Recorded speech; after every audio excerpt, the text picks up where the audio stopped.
My boss took credit for my work on a Tuesday afternoon in April. We were in the conference room at Morrison & Associates Marketing Agency, presenting the quarterly results to our biggest client, Hartwell Industries, a manufacturing company that represented 40% of our firm's revenue. I had built the entire campaign we were presenting, every strategy document, every creative concept, every data analysis, every presentation slide. 6 months of my work, distilled into a 45-minute pitch. And when the CEO of Hartwell Industries, a sharp woman named Margaret Chen, asked who was responsible for the exceptional results, my boss said, "Oh, Vivian just does admin work. I handle the strategy." I felt the words land like a slap. Margaret looked at me, then at my boss, Richard Ashworth, then back at me. "Admin work?" she repeated. "You know, scheduling, organizing, making sure the trains run on time." Richard laughed, that dismissive chuckle he used whenever he was minimizing someone. "The real strategic thinking happens at my level, but Vivian is great at supporting the team." I had built that entire campaign. I had spent nights and weekends perfecting the targeting strategy that had increased their conversion rates by 340%. I had personally analyzed 2 years of their customer data to identify the market segments that were driving growth. I had created the creative concepts that their own internal team had called the best work we've ever seen from an agency. And Richard Ashworth, my boss of 3 years, had just told our biggest client that I just does admin work. Margaret's expression was unreadable. She looked at me with something in her eyes, recognition maybe, or curiosity. "I see," she said carefully.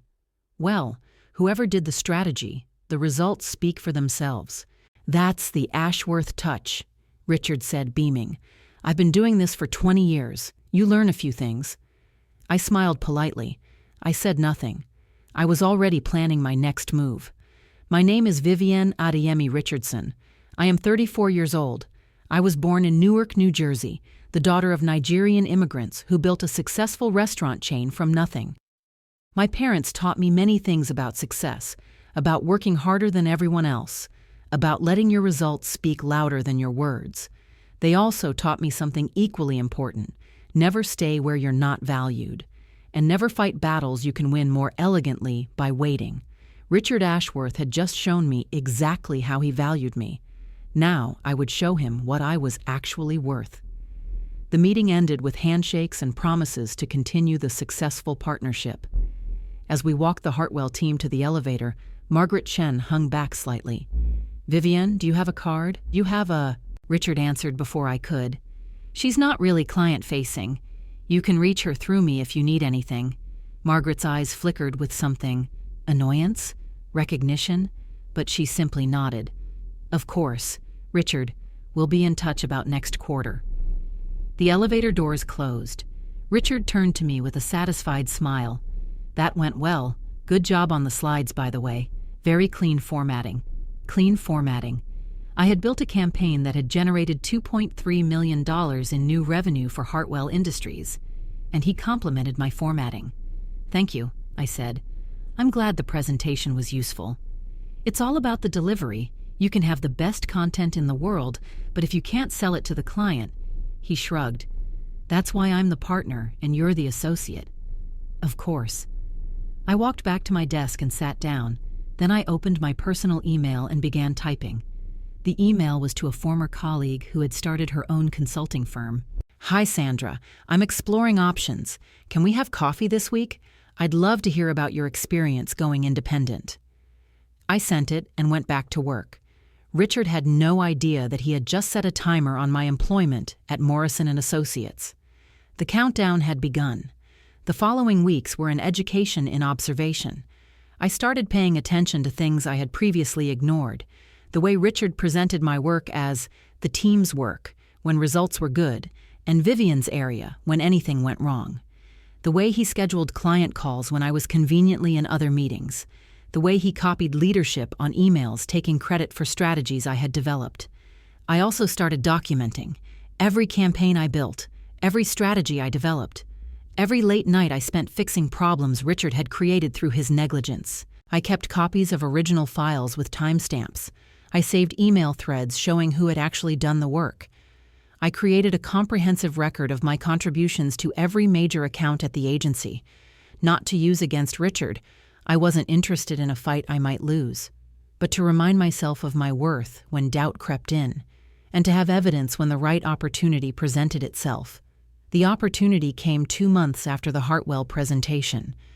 I was at home on a Saturday morning, enjoying my coffee, when my personal phone rang. I didn't recognize the number. Hello? Vivienne? This is Margaret Chen from Hartwell Industries. I sat up straighter. Mrs. Chen, how did you get my personal number? I asked around. I have resources. There was a smile in her voice. I hope I'm not overstepping. Not at all. What can I do for you? I have a project I'd like to discuss, a significant one. Triple the budget of what we're currently doing with Morrison & Associates. That's substantial. Have you spoken with Richard about it? No, and I don't intend to. I felt something shift in my chest. I'm not sure I understand. Let me be direct, Vivian. I've been in business for 30 years. I know admin work when I see it, and I know strategic brilliance when I see it too. Mrs. Chen, the campaign you built for us was exceptional. The targeting strategy, the creative concepts, the data analysis. That wasn't making sure the trains run on time. That was best-in-class marketing strategy. I didn't know what to say. I've been watching ever since that meeting. I've noticed that every breakthrough idea in our partnership comes from documents with your name in the metadata. I've noticed that the emails with actual strategic insight are always from you, even when Richard replies to take credit. You checked the metadata? I told you, I have resources, and I don't like being lied to. Her voice hardened slightly. Richard Ashworth looked me in the eye and told me you just do admin work, while sitting in front of a campaign you built from the ground up.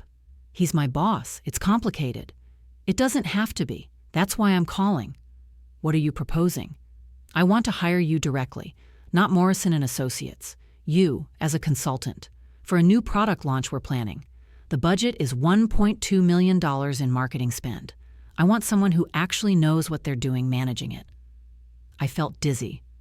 That's a significant opportunity. It's the opportunity you deserve. The question is, are you ready to take it? I thought about Richard, about 3 years of watching him take credit for my work, about the presentation where he had reduced me to admin support in front of our biggest client. I'm ready, I said, but I'll need some time to transition properly. Take whatever time you need. The project doesn't officially start for 6 weeks. That should give you time to arrange things. Thank you, Mrs. Chen. Margaret, if we're going to be working together, it's Margaret. Thank you, Margaret. One more thing, Vivian. Yes? When you do leave Morrison & Associates, I want you to know that Hartwell Industries will be leaving with you. We're not staying with an agency that lies to us about who's actually doing the work. I couldn't speak for a moment. I don't know what to say. You don't have to say anything. Just do the excellent work you've always done. The rest will take care of itself.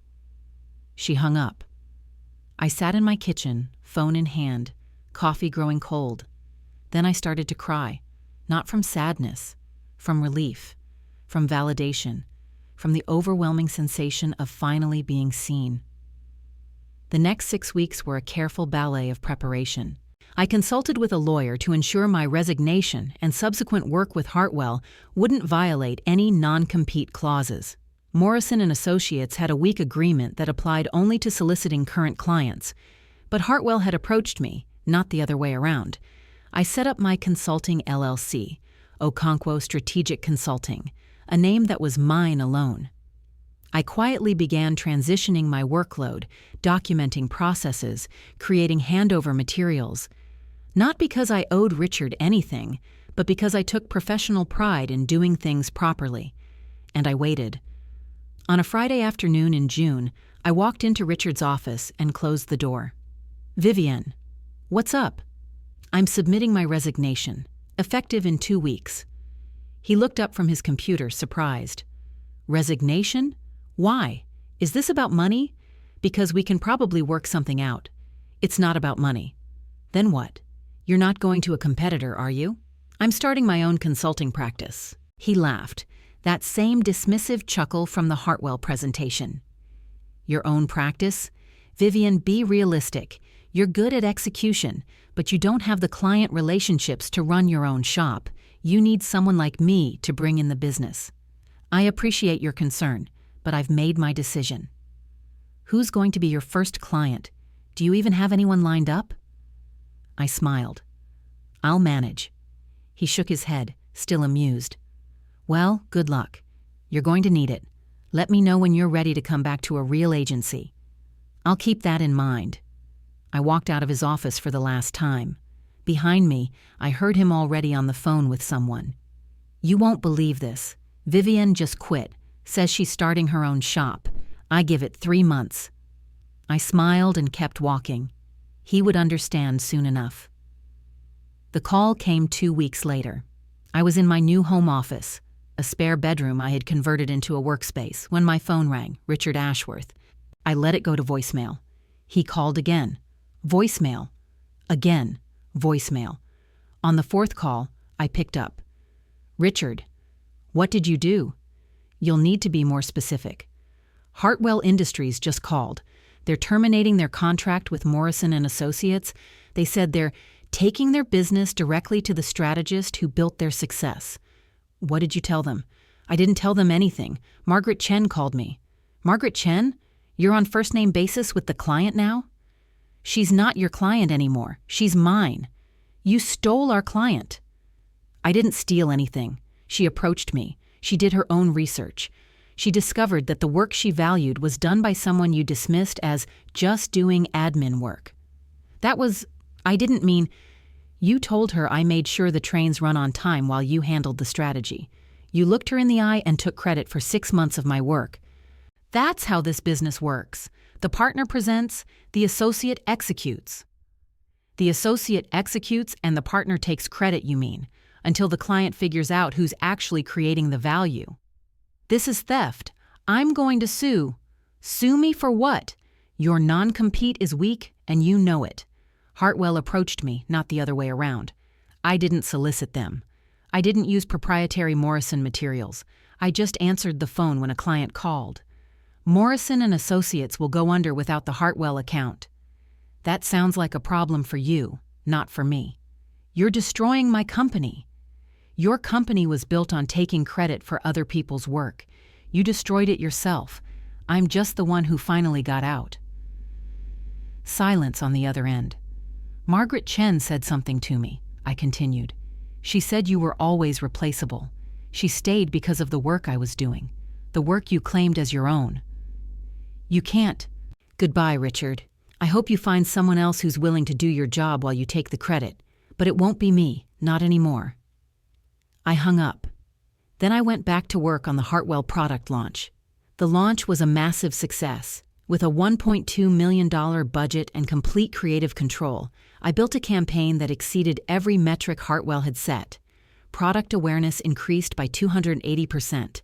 Sales in the first quarter beat projections by 45%. Margaret Chen was promoted to CEO of the parent company, partly on the strength of results I had helped deliver, and she made sure everyone knew who had done the work. I want to thank our strategic partner, Vivian Adeyemi Richardson, of Okonkwo Strategic Consulting, she said at the product launch event. The success of this campaign is a direct result of her strategic brilliance and tireless work. We're lucky to have found her. 3 other executives approached me that night asking for my card. Within 6 months, I had 5 major clients. Within a year, I had hired 2 employees and moved into a proper office. Within 2 years, Okonkwo Strategic Consulting was generating $2.4 million in annual revenue, 4 times what Morrison & Associates had paid me in salary over my entire tenure there. And Morrison & Associates? They never recovered from losing Hartwell Industries.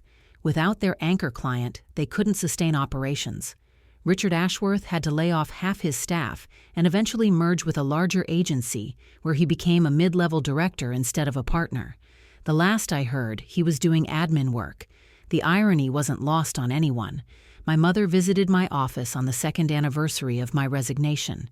She walked through the space, professional, modern, with my name on the door and a team that respected me. Your father would be proud. I know. He always said the people who take credit are never the ones who create value. Richard Ashworth taught me that lesson pretty clearly. No, Richard Ashworth demonstrated it. You already knew it. You were just waiting for permission to act on what you knew.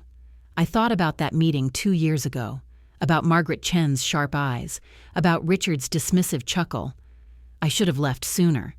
Maybe, but you left at the right time, when a client valued you enough to change everything. Margaret saw something Richard never saw. Margaret saw what was always there. Richard chose not to see it, because your invisibility benefited him. My mother squeezed my hand. Some people will always try to minimize you. Your job is to find the people who recognize your worth and build something with them. I found them. No, baby, they found you. Because excellence doesn't stay hidden forever. It finds its way to the people who can recognize it. I looked around my office, at the awards on the wall, at the team working on campaigns that would never have my name stripped from them. He called me admin support, I said quietly, in front of the client. And now you're the strategist that client tells everyone about. My mother smiled. That's the best revenge, baby. Success they can't take credit for. If this story resonates with you, share it with someone who needs to hear it. Drop a comment telling me where you're watching from and whether you've ever had someone take credit for your work. Like and subscribe for more stories about recognition, excellence, and the power of finding people who see your true worth. She just does admin work. I handle the strategy. My boss said it in front of our biggest client. I'd built that entire campaign. I smiled, said nothing. 2 months later, that client called me directly. A new project, triple the budget. She didn't mention my boss. When I accepted and resigned the same week, my boss called, raging. The client told him the truth. She's the reason we stayed. You were always replaceable. He took credit for my work. She gave me the credit and the contract. Some people learn the hard way who actually creates the value.